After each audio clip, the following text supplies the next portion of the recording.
रामकृष्ण हरी माऊलींनो, सर्वांना गौरीचा नमस्कार। तर सगळ्यांचं गौरीच्या किचन मध्ये स्वागत आहे। आज आपण वडसावित्री पौर्णिमा विशेष बनवतोय साबुदाणा खीर, आंबा खीर बनवलेली आहे। तर बघा इथे खीर किती छान अशी मस्त स्वादिष्ट अशी झालेली आहे। आणि ज्यांना पण फराळाचं वगैरे आवडत नाही, वडसावित्री पौर्णिमेला तुम्ही ही रेसिपी नक्की करून बघा, तर तुम्हाला खूप आवडेल। तर चला वेळ वाया न घालवता रेसिपीला सुरुवात करूया। पाणी घेतलेलं आहे, भिजून घ्यायचं आहे। 2 ते 3 पाण्याने आपण धुवून घेऊया। छान असं धुवून घ्यायचं आहे। 2-3 पाण्याने मी धुवून घेतलेलं आहे। व थोडंसं असं पाणी ठेवायचं आपल्याला त्याच्यामध्ये, म्हणजे साबुदाणा छान असा भिजन। फक्त आपला साबुदाणा बुडला पाहिजे एवढं पाणी पाहिजे। तर आता आपण छान असा अर्धा तास भिजून देऊया। आपल्याला साबुदाणा छान असा भिजलेला आहे। 1 वाटी पाणी घ्यायचं आहे, 1 वाटी दूध घ्यायचं आहे। पातेलं गरम करायला ठेवलेलं आहे। 1 चमचा तूप घालून घेऊया, गावरान तूप।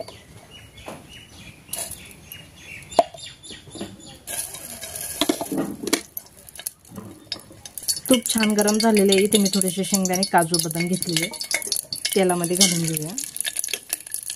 इथे 1 वाटी पाणी आणि 1 वाटी दूध घेतलेले, आपण दोन्ही पण घालून घेऊया।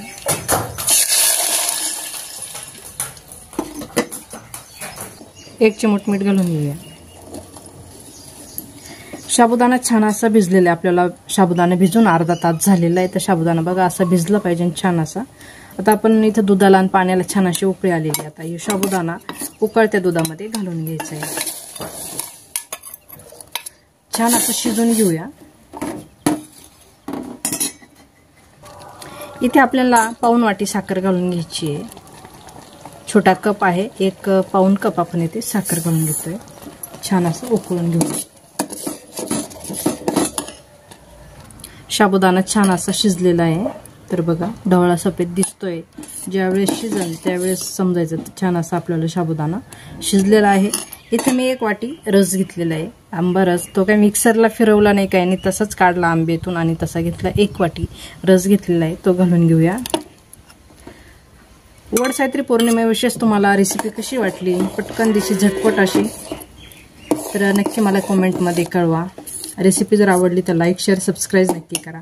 त्याचबरोबर बेल बटन सुद्धा दाबा, म्हणजे माझ्या अशाच नवीन नवीन रेसिपी तुम्हाला बघायला भेटतील। 1 उकळी घेऊया। इथं छान अशी खिरीला उकळी आलेली आहे। आपल्याला वडसावित्री पौर्णिमा विशेष आज आपण खीर बनवलेली आहे आणि खूप छान असा मस्त वास येतोय आंब्याचा। आपण दुसरा कुठलाही फ्लेवर न घालता खूप छान अशी इथं आंब्याची खीर आपल्याला तयार आहे। ज्यांना पण साबुदाणा आवडत नाही किंवा दुसरी खिचडी वगैरे आवडत नाही, त्यांनी अशी खीर बनवून खाल्ली तर एकच नंबर अशी खीर नक्की बनवून बघा, खूप आवडेल। रेसिपी जर आवडली तर लाईक, शेअर, सबस्क्राईब नक्की करा। त्याचबरोबर बेल बटन सुद्धा दाबा, म्हणजे माझ्या अशाच नवीन नवीन रेसिपी तुम्हाला बघायला भेटतील। तर बघा इथं आपल्याला खीर किती छान अशी झालेली आहे। वरतून थोडंसं सजवण्यासाठी खोबरं घालून घेऊया। तर बघा किती छान अशी आपल्याला आंब्याची खीर तयार आहे। रेसिपी जर आवडली तर लाईक, शेअर, सबस्क्राईब नक्की करा। त्याचबरोबर बेल बटन सुद्धा दाबा, म्हणजे माझ्या अशाच नवीन नवीन रेसिपी तुम्हाला बघायला भेटतील। तर चला आजच्यासाठी धन्यवाद, भेटूया का पुढच्या नवीन रेसिपीमध्ये।